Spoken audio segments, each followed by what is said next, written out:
جو ہمارا ٹاپک ہے اللہ رب العالمین اپنے بندے کو کیسے بخشتا ہے، اس کے بارے میں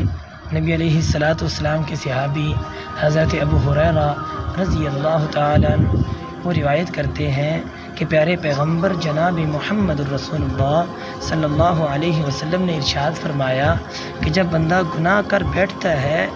پھر وہ اپنے رب سے کہتا ہے کہ مجھے یہ گناہ معاف کر دے، تو اللہ فرماتے ہیں کہ میرے بندے کو معلوم ہے کہ اس کا کوئی رب ہے جو گناہ کو معاف کرتا ہے اور عذاب بھی دیتا ہے۔ میں نے اپنے بندے کو بخش دیا، کچھ عرصہ بعد اس سے دوبارہ گناہ ہو جاتا ہے تو وہ کہتا ہے اے میرے رب مجھے بخش دے، تو اللہ فرماتا ہے کہ میرے بندے کو معلوم ہے کہ اس کا کوئی رب ہے جو گناہ معاف کرتا ہے اور گناہ پر گرفت بھی کرتا ہے، اس لیے میں نے اپنے بندے کو معاف کر دیا۔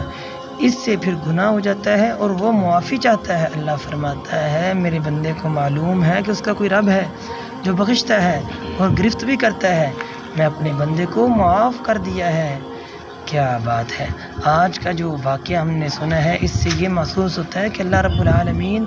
ہر وقت اپنے بندے کے انتظار میں ہے کہ میرا بندہ کب میرے دربار میں آئے، مجھ سے معافی مانگے اور میں اس کے گناہوں کو معاف کر دوں۔